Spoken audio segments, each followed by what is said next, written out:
Eu acabei de gravar um spin de notícias. Quem não sabe, além de professor na Unesp de Franca, eu também sou podcaster. Eu participo dos podcasts de história do SciCast no Portal Deviante, escrevo colunas lá também no Portal Deviante e tenho o meu próprio podcast, que é o podcast do IPA, do Grupo de Estudos Intelectuais e Política nas Américas, que faz uma discussão sobre esses dois temas, intelectuais e política nas Américas, mensalmente. Por conta disso, eu acabei de gravar um spin de notícias em que eu falei sobre a possibilidade de anulação das eleições. Sim, por conta do coronavírus existe essa discussão se as eleições norte-americanas poderão ser canceladas e mais, se o Trump tem poder para fazer isso. O resultado dessa discussão vocês poderão acompanhar no Spin de Notícias que vai sair no próximo domingo. Eu vou deixar vocês informados por aqui no meu Instagram.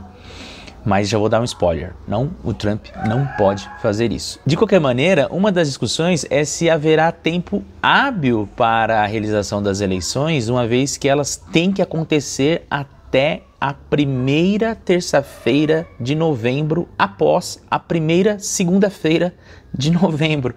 Por que essa data existe? Vocês sabem por quê? Então, é o que eu vou tentar explicar hoje aqui. Desde 1792, existe uma lei federal dizendo que as eleições devem acontecer até 34 dias antes da primeira terça-feira de dezembro.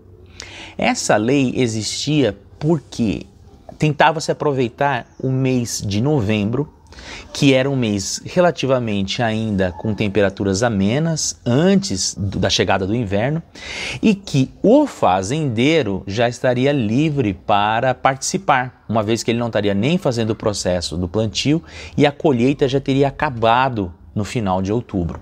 Então ele teria 34 dias para participar dessas eleições. E os estados, então, tinham esse período para realizar as suas eleições de maneira individual. Qual é o problema das eleições acontecerem em dezembro? O problema é que, por conta dos estados possuírem seus próprios sistemas de votação e das distâncias que existiam, o resultado das eleições poderia demorar para sair e o presidente ficaria sendo conhecido somente no ano seguinte. Aí, a partir de 1843, com a implantação do telégrafo, que passa a estar plenamente espalhado pelos Estados Unidos já no ano de 1844, surge essa indagação de se fazer as eleições em apenas um dia, em um único dia, e não mais nesse prazo de 34 dias.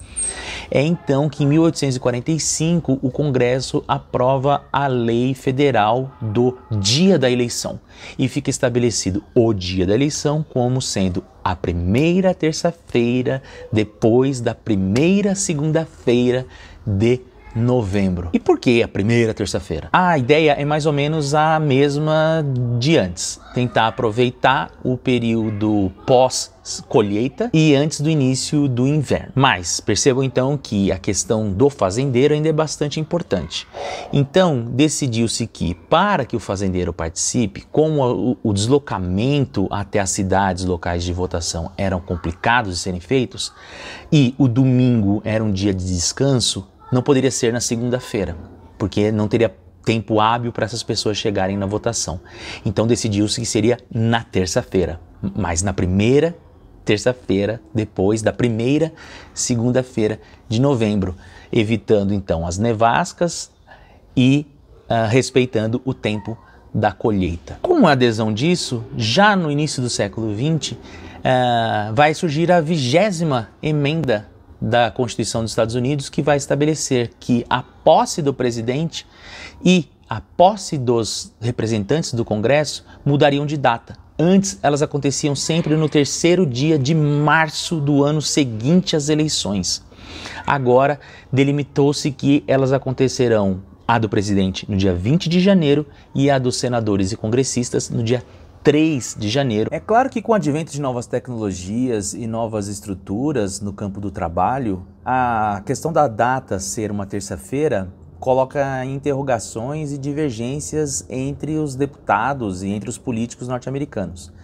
Em 2014, o Bernie Sanders, esse mesmo da corrida eleitoral atual, propôs que o dia da eleição, a terça-feira, fosse considerada feriado nacional, para que mais pessoas pudessem participar. O mesmo foi o que propôs em 2015 um deputado de Nova York chamado Steve Israel, que propôs que as eleições passassem da terça-feira para os finais de semana, para que assim todos os trabalhadores tivessem oportunidade de participar do pleito. Tá aí uma curiosidade histórica sobre as eleições dos Estados Unidos, fugindo um pouco da questão das primárias, uma vez que elas viraram de fato secundárias nesses tempos de coronavírus.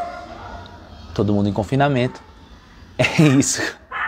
Os cachorros não perdoam ninguém. Até mais.